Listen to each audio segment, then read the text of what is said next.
Every leader I have ever known had a dream, had a vision. In fact, I would say to you, if you're not seeing what could be and what you would like to have, I would say you probably are not a leader. But what I've discovered about dreams is this: dreams are free, but the journey isn't. And so leaders go beyond just having a dream. They go beyond having a wish list, sitting around a table and kind of hoping something might come to pass. They understand that if they have a dream, if they're a dreamer, they have to pursue that. They have to take the journey. The dream's free, the journey isn't. And what leaders find is that when they go forth toward that dream, they continually have to pay that price. They continually have to realize that they make down payments on the dream they have. But there's one thing else I would like to say. All leaders realize that whatever they pay, it's worth the price, because dreams for them do come true. Passion often is linked with purpose. What I love to do is often what I should do. We have been created within us the capacity to have things that we enjoy greatly, and a lot of times there is a definite relationship between what I am in love with and what I should be doing. We are created and wired in such a way that passion and purpose many times comes together, and passion is the great energizer. Once you have passion, you have energy.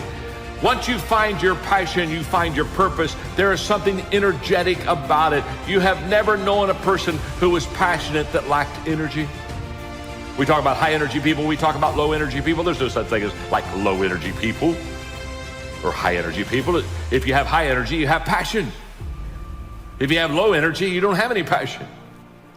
You know, some people, they're already dead. They haven't made it official yet. You just look at them. I just want to walk around and do the committal, let them watch and observe the whole process.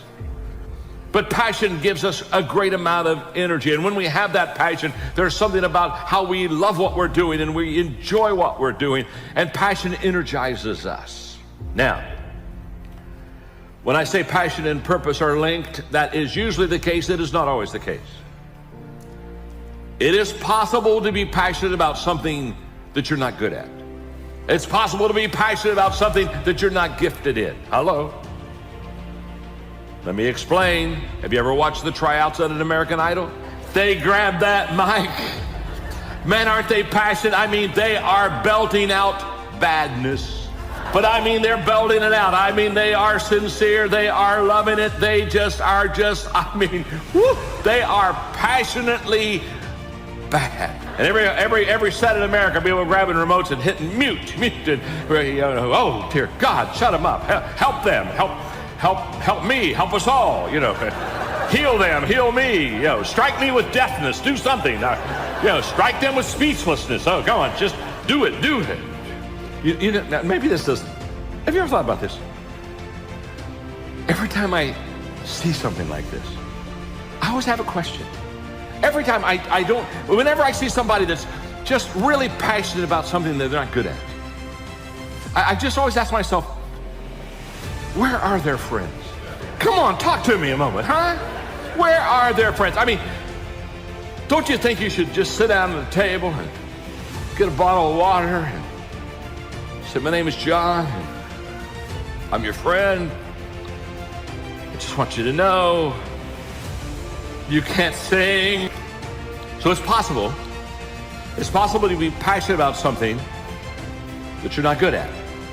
But I know this, if you're passionate, that it will increase your energy. And the second thing that I've discovered about passion is it sets us apart. It sets us above the crowd. A person with passion always stands out. The world is so full of apathy. It's so full of average. It's so full of whatever. That once you have passion and once you have a sense of energy in your life, it just sets you apart. It distinguishes you. It already gives you what I would call a head start in success in life. You and I both know that God's gift to us is our potential, and our gift back to Him is what we do with our potential. Perhaps the greatest insult that we can ever give to our Creator is to be a slacker, to somehow have these gifts and have these opportunities and have this potential and do nothing with it. I would suggest today that you believe in yourself as much as God believes in you. He created you for greatness. Now, that's how He created you. You determine how great you become. He has already given you the potential, and He's already given you the opportunity. Your response? Either seize the moment in the day and become all that you possibly can be, or slack in the moment and basically rest and just let things come to you. I encourage you on Minute with Maxwell. Take the potential that you have been given as a gift. And the way to say thanks to that gift is by giving your life your very best. I was sitting at a round table with executives one day, and a person that is highly successful, I could tell, was a little discouraged. He said, "John, I've hit every goal of my life. And now I basically have lost my motivation, my passion." And I looked at him, I called him by name. I'll say Don, that wasn't his name. I said, "Don, the problem is you've been goal-oriented instead of growth-oriented. You see, if you and I are just goal-oriented, when we hit our goals, it's kind of like Eureka, we've arrived, we celebrate, have a party, but then all of a sudden there's an emptiness like, okay, I've hit it. But if you're growth-oriented and establish goals within your growth-oriented journey, you'll hit those goals, but you'll look at it and say, hey, this is just another step towards my total growth. And I've never known a person who said, John, I've grown as big as I can ever grow, and I know as much as I can ever know, and so therefore I have nothing to accomplish. You see, if you're goal-oriented, you'll hit your goal and then be a little empty. But if you're growth-oriented, you'll never hit that goal. Just keep growing. I can remember as a parent, as my children got to a certain age, and where they looked to me for influence, I can remember very well when I saw them beginning to go to their friends. And that's where their influence began. And that's where their influence began to increase. As a parent, that got a little scary for me because I could see I was having a little less influence and the friends were having a little bit more. Well, my parents were very wise. My parents understood that who my friends were would determine who I was going to become. Birds of a feather flock together. And in their wisdom, they decided that they wanted to know my friends and they wanted to see my friends. And so therefore, they provided a lot of wonderful things in our home so we would have our friends at our house so that my parents could observe and watch the kind of kids I ran around with. And what I learned as a kid growing up is very simple. There are some friends that were positive for me and there were some friends that were negative for me. And my determination of which friends I was going to let influence me basically determined whether I was going to have a positive or a negative life.